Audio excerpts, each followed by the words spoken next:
D'aquí a 2 minuts serà 5:15 de la tarda. Estem fent un divendres amb el Xavier Sala i Martín, analitzant l'actualitat econòmica. I, per exemple, hi ha una notícia que hem sabut aquesta setmana i és que el sector de l'automòbil està vivint el seu millor any des del 2010.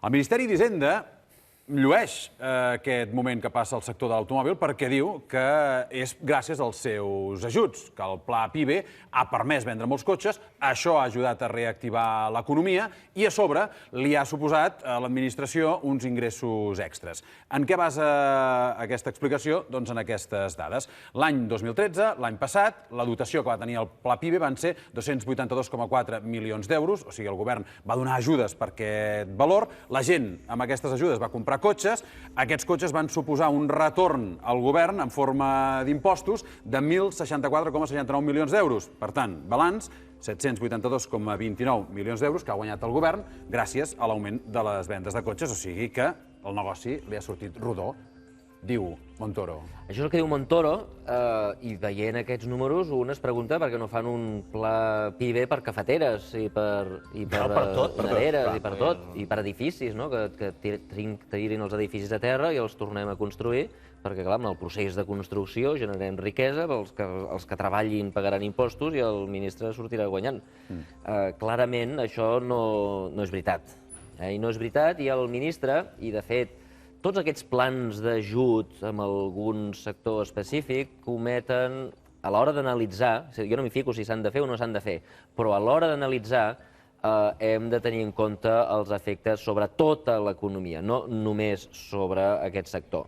Perquè si no comets l'error de creure, comets l'error que ja es va presentar, es va discutir al segle XIX, que és la paradoxa dels vidres trencats, que diuen els economistes. Sí? Què és això? La paradoxa dels vidres trencats és la següent. Imagina't que va un nen, un gamberro, i amb una pedra fot una pedrada en l'aparador d'una botiga, d'una carnisseria. Pam, la trenca, i aleshores la paradoxa és, la història que explica un economista francès que es deia Bastiat, diu, doncs, un cop trenca el vidre, doncs clar, sortirà el carnisser tot emprenyat, nen, que és fotut, no sé què, tota la gent del poble sortirà a defensar el carnisser, aquest nen és un gamberro i tal, però després podria sortir algú que digués, a veure, pensem una mica en les conseqüències de tot això, perquè clar, el carnisser el que haurà de fer serà posar un vidre nou. Per tant, haurà d'anar a l'empresa de vidres i contractar un vidre nou. Això donarà feina al vidrier, li donarà uns ingressos, haurà de contractar treballadors perquè facin el vidre. Aquests treballadors agafaran aquests diners i aniran al restaurant. Per tant, el restaurador ingressarà uns diners i haurà de contractar un cuiner, i el cuiner comprarà peix i la peixatera en sortirà beneficiat, i per tant tota l'economia en sortirà beneficiat. I la suma de tot això serà molt més que no pas el vidre inicial, i per tant no només no hem de castigar aquest nen, sinó que li hem de donar un premi, perquè ha tingut un efecte beneficiós sobre l'economia. L'únic que perd és el carnisser, per entendre's. El carnisser hi perd, però l'economia en el seu global hi surt guanyant. Això és una fal·làcia, això és un error. I és un error perquè... Sort, perquè ara ja veia tots els nens trencant aparadors. Per reactivar l'economia. Per això deia, si això fos cert, el que hauríem de fer és trencar les cases, destruir-les i tornar-les a construir. I cada vegada que les construïm generarem llocs de treball i riquesa, i quan aquests llocs de treball la gent se'n vagi al restaurant, crearem més llocs de treball, i escolta'm, i a base de destruir ciutats ens farem rics. Clarament això no fa cap sentit. On està l'error de lògica econòmica? L'error de lògica econòmica és no pensar en què hagués fet el senyor carnisser amb aquests 1.000 euros que s'ha hagut de gastar pel vidre. Aquest senyor, segurament, doncs, jo què sé, hagués comprat roba.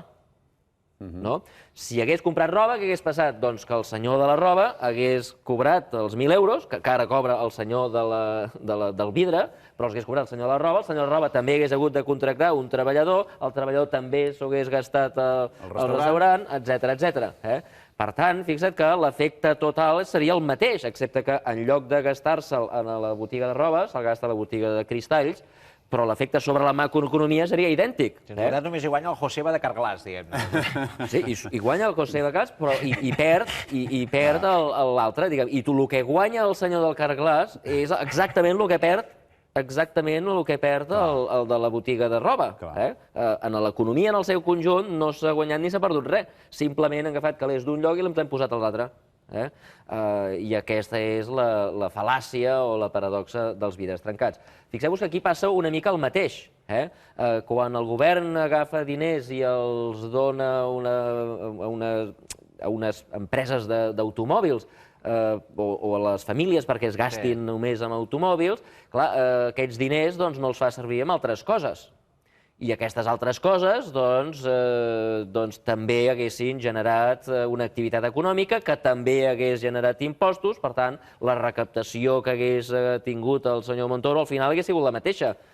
Si en lloc de comprar cotxes haguessin comprat cafeteres, doncs l'impacte seria el mateix. Clar, el que passa al senyor Montoro, el que passa és que ell només mira el sector dels cotxes. Quants impostos hem recaptat de més gràcies a l'automòbil? Ell diu 1.064. I llavors, per tant, diu, escolta'm, hem gastat 286 en subsidis, hem recuperat 1.064, grandíssim negoci. No, t'has gastat 282 en subsidis i això ha fet que la gent... Subsidis. I en lloc de comprar cafeteres, la gent ha comprat cotxes. Però llavors has perdut tots els ingressos que haguessis tingut de les cafeteres. Per tant, els teus ingressos nets són zero. Perquè tot el que tu has recaptat d'aquí ho has deixat de recaptar d'allà. I, per tant, l'efecte total és que tu has perdut 282. Aquest subsidi que has donat, simplement les... L'efecte en el sector de l'automòbil, que hi ha grans plantes, que hi ha molta gent que hi treballa, que hi ha molta gent que en ven, deu tenir un efecte més gran sobre l'economia que el de les cafeteres, potser, no sé, dic jo. Que deu ser aquesta l'explicació de per què ho fan en aquest sector. Vull dir, el senyor Montoro és catedràtic d'Economia, també. Jo no ho sé per què ho fan, jo no ho sé, però curiosament, sempre que hi ha subsidis, sempre són els mateixos actors. No sé si és perquè tenen molt de poder polític, no sé si és perquè tenen... no sé quin és, però escolta'm, tu et gastes, tu subsidies qualsevol activitat, escolta'm, tu subsidies restaurants i tindràs un impacte en un sector que treballa moltíssima gent. I tu pots dir, escolta'm, és que el que ha passat en aquest país és que s'han tancat centenars de milers de restaurants i ningú els ha ajudat. És veritat que l'automòbil genera molts llocs de treball, però i els restaurants? I les botigues de vetes i fils, i els... Escolta'm, l'economia, molts sectors generen molts llocs de treball, però en canvi el subsidi sempre va anar per als primers. Jo no dic per què, no entenc per què el sector de l'automòbil sembla privilegiat, com també ho sembla la banca. La banca és un altre sector. Escolta'm, per què l'ajudem a la banca? No, perquè és important i tal, l'automòbil és important i tal, turisme és important, vull dir, hi ha molts sectors importants. Per què entre tots els sectors importants ajudem els uns i no els altres? Això és una cosa que li heu de preguntar al ministre. Jo el que analitzo és l'impacte macroeconòmic. I l'impacte macroeconòmic és simplement agafar els diners que s'haguessin gastat en una altra banda, ara ens els gastem en el sector automòbil, però ens els deixem de gastar d'una altra banda. I per tant el que hem de mirar no és el que recaptes aquí, sinó el que recaptes aquí menys el que haguessis recaptat allà. I com que això és exactament el mateix, l'impacte global és que tu has perdut el subsidi. Guanya el sector de l'automòbil, però no hi guanya l'economia en general. Guanya el sector automòbil i perd el sector on s'haguessin gastat la gent aquesta que s'ha comprat un cotxe, doncs aquests altres sectors, que no sabem quins són, no els hem preguntat, vostès, si no li haguessin donat un subsidi, què hagués fet amb aquests diners? Doncs jo hagués anat al restaurant. Doncs mira, perd el sector restaurant. Molt bé. Xavier, t'hem de donar la raó una vegada més amb una teoria que ens vas explicar un dia, i és que hem vist com comença a caminar el nou Barça, han fitxat com a entrenador Luis Enrique i el van presentar, i sabem que els 3 jugadors que de moment s'incorporen ja a la disciplina blaugrana són el Rafinha Alcántara, el Gerard Deulofeu i el Ter Stegen. I tu ens has explicat alguna vegada que els jugadors que estan a l'èlit del futbol, en aquest cas, sempre acostumen, la gran majoria, han nascut els primers 6 mesos de l'any. I en aquest cas t'haig de dir que es torna a donar aquesta circumstància. Ah, sí? El mateix Luis Enrique va néixer el 8 de maig, per tant, els primers 6 mesos. Rafinha el 12 de febrer, per tant, també. Gerard Deulofeu el 13 de març, també hi és. I el Ter Stegen el 30 d'abril. Per tant, estem fent un equip guanyador perquè aquests jugadors estan dintre entre els 6 primers de l'any, que són, normalment els grans equips estan formats pels jugadors dels primers 6 mesos de l'any. Els grans jugadors, o sigui, no tots, això és una cosa estadística, Si els jugadors estiguessin uniformement distribuïts per tot el calendari, doncs hi hauria una dotzena part al gener, una dotzena part del febrer, la primera meitat de l'any tindria la meitat, la segona meitat tindria la meitat, la primera quarta part tindria una quarta part, no? I en canvi no passa, passa que una proporció molt més gran, no tots, òbviament, però una proporció molt més gran són de la primera part de l'any. I això no és per cap qüestió, això ho he explicat moltes vegades, però deixem que torni l'explicació, per la gent que es pensi que estem parlant de coses esotèriques. Hi ha explicacions esotèriques astrals, no?, que relacionen el mes de febrer amb el mes de Mart, que el mes de febrer és el mes de Mart, del déu Mart. Déu Mart és el déu de la guerra i el futbol, doncs el futbol és la guerra moderna sense armes, no? Tonteries, eh? El que està passant aquí és una cosa molt senzilla, que és que quan els nens són petits i els fem jugar en lligues diferents, fem lligues per edats. I el dia de tall és l'1 de gener. I, per tant, els nens de l'any 95, que juguen contra nens de l'any 95, resulta que hi ha nens que han nascut al gener i nens que han nascut al desembre. Quan tens 7-8 anys...